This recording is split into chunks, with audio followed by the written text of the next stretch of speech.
अस्सलाम वालेकुम। Welcome back to my channel Ayesha's cake delight. इस तरह के नए नए केक डिज़ाइन, नए नए केक फ्लेवर्स जानने के लिए मेरे चैनल को सब्सक्राइब करें और बेल आइकन। आज हम बनाएंगे रबड़ी फ्लेवर में एक ट्रेंडिंग केक। पिछली वीडियो में मैंने बताया था कि मैं रबड़ी को भी बनाना बताऊंगी। यहाँ पर मैंने रबड़ी बनाने से पहले मैंने यहाँ पर 6 इंच के टीन को इस तरह से लाइनिंग करके 300 ग्राम प्रेमिक्स में इलायची की पाउडर को और रबड़ी के एसेंस को ऐड किया है। यहाँ पर मैंने पानी और तेल को भी ऐड कर लिया है। हमेशा बताती हूँ कि बैटर बनाते वक्त प्रीमिक्स के आधे क्वांटिटी में हमें पानी को ऐड करना होता है, पर थोड़ा सा पानी ज़्यादा भी ऐड हो तो चलता है। मुझसे भी कभी कभार गलती से पानी की क्वांटिटी थोड़ी ज़्यादा भी हो जाती है, पर मैंने नोटिस किया है जब भी पानी की क्वांटिटी थोड़ी सी ज़्यादा होती है तो केक का स्पॉन्ज सॉफ्ट ही बनता है, बाकी उसे कोई भी नुकसान नहीं होता है। और मैंने यहाँ पर केक टीन में पोर करके इसे 45 मिनट तक बेक करने रख दिया। केक बेक होने तक मैं यहाँ पर रबड़ी बनाऊंगी। मैंने आधा लीटर दूध को इस चौड़े बर्तन में इस तरह से पका पका के उसकी मलाई को बर्तन के साइड पर इस तरह से लगा रही हूँ। रबड़ी बनाने के लिए हमेशा चौड़ा बर्तन और एल्युमिनियम का ही बर्तन ले, नॉन स्टिक का बर्तन ना लें, क्योंकि रबड़ी को हमें बर्तन से बड़ी मशक्क़त के साथ निकालना होता है किसी भी नुकीली चीज़ से। इस वजह से नॉन स्टिक के बर्तन में रबड़ी को ना बनाएं। आधा लीटर दूध से हमारी इतनी सारी रबड़ी बन गई है जो हमें 1 किलो केक के लिए इनफ हो जाती है। आप यहाँ पर देख सकते हैं रबड़ी भी रेडी हो चुकी है और केक भी बेक हो चुका है।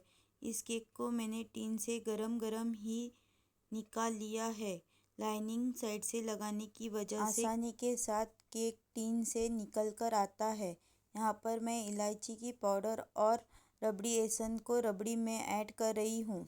आप यहाँ पर देख सकते हैं कि केक ठंडा होने के बाद किस तरह से इसके लेयर्स कटिंग होते हैं और क्रम्ब भी ज़्यादा नहीं निकलते। मैंने इस केक के 5 इक्वल लेयर्स कट किए हैं, जिसकी वजह से ये केक टॉल केक बन जाता है।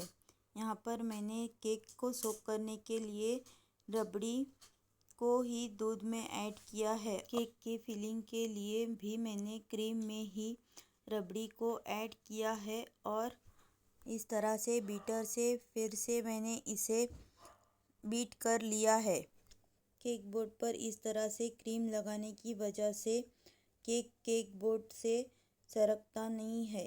यहाँ पर मैंने दूध में रबड़ी को ऐड किया है और इस तरह से मैं इसे अच्छी तरह से सोक कर रही हूँ। सोक करने के बाद जिस क्रीम में हमने रबड़ी को ऐड किया है उसी की फीलिंग को मैं इस तरह से लेयर्स पर लगा रही हूँ।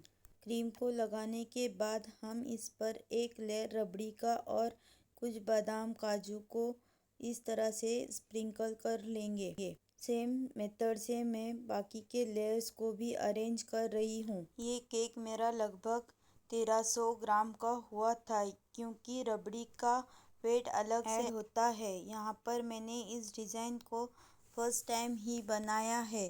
जैसे कि मैं बताती हूँ, मुझे ज़्यादा ऑर्डर्स के नहीं आते और जिस वजह से हमें नए नए डिज़ाइन ट्राई भी करने को पॉसिबल नहीं होता, क्योंकि कस्टमर अपनी डिज़ाइन जब बता देते हैं तो मुझे उसी तरह डिज़ाइन बनानी होती है। मैंने वीडियो में बताया है कि मैंने इस डिज़ाइन को लगभग 2 से 3 बार बनाने की कोशिश की है।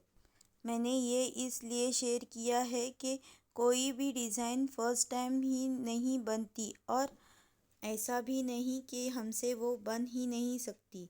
पर जब ऑर्डर आए तो आप इस तरह से किसी भी ऑर्डर को जाने न दें।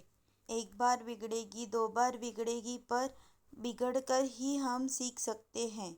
कोई भी चीज़ हमें आसानी के साथ नहीं आती। कस्टमर ने जो पिक सेंड किया था उस पर इस तरह से बीच गोल्डन शेड से इफ़ेक्ट दिया हुआ था। ये इफ़ेक्ट देने के लिए इवेपोरेक्स का इस्तेमाल किया जाता है, पर इवेपोरेक्स हवा में घुल जाता है और वो थोड़े ही दिन में ख़त्म हो जाता है। मैंने भी पहले इवेपोरेक्स का इस्तेमाल किया है, पर मेरी भी बॉटल बंद होके भी इवेपोरेक्स उसमें से ख़त्म हो गया था।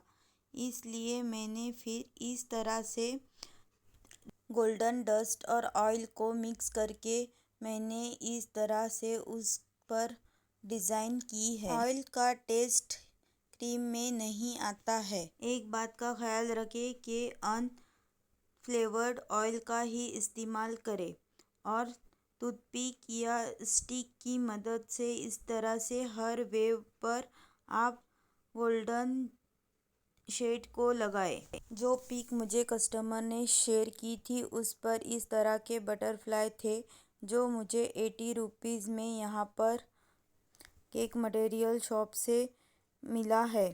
और इस तरह से मैंने कुछ सिल्वर और गोल्डन शुगर बॉल्स को केक पर स्प्रिंकल्स कर दिया है और इन बटरफ्लाई को भी लगा दिया था। यहाँ पर मैंने एक नए तरीके से केक, टॉल केक और डॉल केक की पैकिंग करनी भी आपको बताई है। यहाँ पर मैंने एक केक बॉक्स को कट किया है और एक केक बॉक्स को पूरा लिया है, जिसकी वजह से हमें टॉल केक देने के लिए जो 2 बॉक्स लगते हैं वहाँ पर मैंने सिर्फ 1.5 बॉक्स का ही इस्तेमाल किया है और आधे बॉक्स का इस्तेमाल मैं दूसरा केक डिलीवरी करने के वक्त इस्तेमाल करूँगी। 1000 या 1100 से सेल करती हूँ। इस केक के साथ मैं टॉपर्स भी देती हूँ। जब हम इस तरह के अच्छे रेट के केक को सेल करते हैं तो हमें उसके साथ एक अच्छा सा बड़ा टॉपर भी दे देना चाहिए, क्योंकि उस टॉपर की वजह से भी केक का लुक अच्छा नज़र आता है। Thanks for watching. अल्लाह हाफिज़। जल्द ही मिलेंगे एक नए केक डिज़ाइन के साथ।